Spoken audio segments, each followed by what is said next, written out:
ನಮಸ್ಕಾರ ಕನ್ನಡಿಗರಿಗೆ, ನಾನು ನಿಮ್ಮ ಪ್ರೀತಿಯ ಪ್ರಜ್ವಲ್ ಸಿ.ಜಿ. ರಾತ್ರಿ ನಮ್ಮ ಮಾವ ಫೋನ್ ಮಾಡಿಬಿಟ್ಟು ಬಾಗಲಕೋಟೆ ಕಡೆ ಹೋಗಿ ಬರಬೇಕು, ಬಾರೋ ಸ್ವಲ್ಪ ಕೆಲಸ ಇದೆ ಅಂತ ಕರೆದ್ರು. ಸರಿ ಮಾವ, ಆಯಿತು ಬರ್ತೀನಿ, ನನಗೂ ಕೂಡ ಒನ್ ಡೇ ಟ್ರಿಪ್ ಥರ ಆಗುತ್ತೆ, ಹಂಗೆ ಬಾದಾಮಿ ಮತ್ತು ಬನಶಂಕರಿ ಅಮ್ಮನವ್ರ ದೇವಸ್ಥಾನನ ನೋಡ್ಕೊಂಬರೋಣ ಅಂತ ನಾನು ಹೇಳಿದೆ. ಸರಿ ಆಯಿತು, ನಾನು ಕೆಲಸ ಮುಗಿದ್ಮೇಲೆ ಹೋಗಿ ಬರೋಣ ಅಂತ ಅಂದರು. ಬೆಳಗ್ಗೆ 4:15ಗೆ ಬೆಂಗಳೂರು ಬಿಟ್ಟು ಹೈವೇ ಜಾಯ್ನ್ ಆದವು.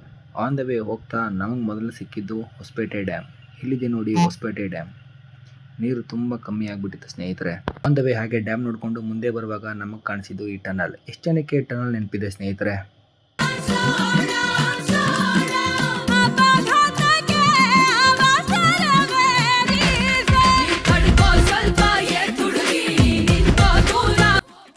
ಹೈವೇಗಳಲ್ಲಿ ಎಷ್ಟು ಜನ ಇದನ್ನು ನೋಡಿದ್ರ ಸ್ನೇಹಿತರೆ?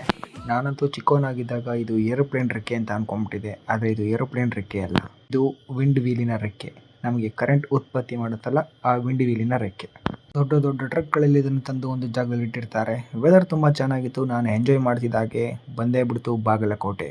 ಇಲ್ಲಿದೆ ನೋಡಿ ಬಾಗಲಕೋಟೆಯ ಹೆಬ್ಬಾಗಿಲು, ಹೊಸ ಬಾಗಲಕೋಟೆಯ ಹೆಬ್ಬಾಗಿಲು. ಕೊನೆಗೂ ಬಾಗಲಕೋಟೆಗೆ ಬಂದ್ವಿ. ಇಲ್ಲಿನ ಮಣ್ಣು ಗಾಳಿ ಅಂತೂ ತುಂಬ ಚೆನ್ನಾಗಿತ್ತು ಸ್ನೇಹಿತರೆ. ಮುಂದೆ ಬರ್ತಾ ಬಸವಣ್ಣವರ ಸ್ಟ್ಯಾಚ್ಯೂಗೆ ಕೈ ಮುಗಿದು ಅಶೋಕ ಲಾಂಛನ ಕೂಡ ನೋಡಿಕೊಂಡು ನಮ್ಮ ಮಾವವರ ಬಾಸ್ ಮನೆಗೆ ಹೋದವು. ಅವ್ರ ಮನೆ ತುಂಬ ಚೆನ್ನಾಗಿತ್ತು ಸ್ನೇಹಿತರೆ. ಅವರು ಕೂಡ ತುಂಬ ಪ್ರೀತಿಯಿಂದ ಮಾತಾಡ್ಸಿದ್ರು. ಇಲ್ಲೇ ಊಟ ಕೂಡ ಮಾಡಿ ಅಂದರು. ಅಲ್ಲಿನ ಊಟ ತುಂಬ ಇಷ್ಟ ಆಯಿತು ನನಗೆ. ಸರಿ ಬಂದ್ ಕೆಲಸ ಮುಗೀತು, ನಡಿಯಪ್ಪ ಬಾದಾಮಿ ನೋಡಕ್ಕೆ ಹೋಗೋಣ ಅಂತ ನಮ್ಮ ಮಾವ ಕರ್ಕೊಂಡು ಹೋದ್ರು.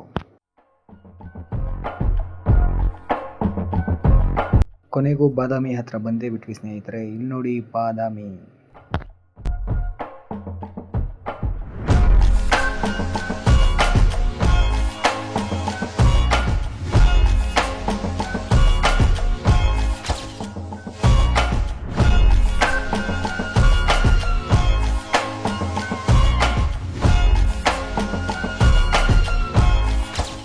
ಇಲ್ಲಿದೆ ನೋಡಿ ಬಾದಾಮಿಯ ಕಲ್ಯಾಣಿ. ನಾನು ಚಿಕ್ಕವನಾಗಿದ್ದಾಗ ನಮ್ಮ ಫ್ಯಾಮಿಲಿಯವರು ಇಲ್ಲಿಗೆ ಒಂದ್ಸಲ ಕರ್ಕೊಂಬಂದಿದ್ರು. ಇಲ್ಲಿ ಬಾದ್ಲಾಯಿ ಅವರ ಮೂವಿ ಶೂಟಿಂಗ್ ಕೂಡ ನಡೀತಾ ಇತ್ತು. ಹಾಗೆ ನೋಡ್ತಾ ಇದ್ದೆ ಸ್ನೇಹಿತರೆ, ಕೆಲವೊಂದು ಶಿಲ್ಪಕಲೆಗಳು ಕೂಡ ಹಾಳಾಗಿದ್ವು. ಸರಿ ಬಾದಾಮಿ ನೋಡಿದ ಸಾಕು, ನಡಿ ಅಮ್ಮನವ್ರ ದೇವಸ್ಥಾನ ನೋಡಕ್ಕೆ ಹೋಗೋಣ ಅಂತ ನಮ್ಮ ಮಾವ ಕರ್ಕೊಂಡು ಹೋದ್ರು. ಇಲ್ಲಿದೆ ನೋಡಿ ಬನಶಂಕರಿ ಅಮ್ಮನವರ ದೇವಸ್ಥಾನ. ನಾವು ದರ್ಶನ ಮಾಡೋಕ್ಕೆ ಒಳಗಡೆ ಹೋದೋ. ಹಾಗೆ ಸ್ನೇಹಿತರೆ, ಇಲ್ಲಿ ಏನಾದರೂ ನೀವು ಸೇವೆಗಳನ್ನ ಹಾಗೂ ಹರಕೆಗಳನ್ನ ನೀವೇನಾದರೂ ಕಟ್ಕೊಂಡಿದ್ರೆ ಅದಕ್ಕೆ ಎಷ್ಟು ಚಾರ್ಜ್ ಆಗುತ್ತೆ ಅಂತ ಇಲ್ಲಿ ಸೇವಾ ವಿವರನ ಹಾಕಿದ್ದೀನಿ, ನೋಡ್ಕೊಳ್ಳಿ. ಅಮ್ಮನವರ ದರ್ಶನ ಮಾಡಿಕೊಂಡು ಆಚೆ ಬಂದೆ ಕಲ್ಯಾಣಿಲಿ ನೋಡಿದಾಗ ನೀರೊಂದು ಚೂರು ಇರಲಿಲ್ಲ. ಆದರೂ ಅಲ್ಲೆಲ್ಲ ಒಂದು ಸ್ವಲ್ಪ ನೀರಿತ್ತು. ಸರಿ ಆಯಿತು, ಇಷ್ಟಾದ್ರೂ ಇದೆಯಲ್ಲ ಅಂತ ನೋಡಿಕೊಂಡು ಹೊರಟು. ಸರಿ ಬಂದ ಕೆಲಸ ಮುಗೀತು ಅಂದ್ಬಿಟ್ಟು ವಾಪಸ್ ಬೆಂಗಳೂರು ಕಡೆಗೆ ಪಯಣನ ಬೆಳೆಸ್ತಾ ಇದ್ದು ಸ್ನೇಹಿತರೆ. ವೆದರ್ ನೋಡಿ ತುಂಬ ಚೆನ್ನಾಗಿದೆ. ಮುಂದೆ ಬರ್ತಾ ಮಳೆ ಕೂಡ ಬಂತು. ನಾನಂತೂ ತುಂಬ ಎಂಜಾಯ್ ಮಾಡಿದೆ. ನನ್ನ ಫ್ರೆಂಡ್ ಅಶೋಕಿಗೆ ಕಾಲ್ ಮಾಡಿ ಕೊಪ್ಪಳದಿಂದ ಬೆಂಗಳೂರಿಗೆ ಜಾಯ್ನ್ ಆಗೋ ಹೈವೇ ಯಾವುದು ಅಂತ ತಿಳ್ಕೊಂಡು ಆ ಹೈವೇಗೆ ಜಾಯ್ನ್ ಆದೋ ಸ್ನೇಹಿತರೆ.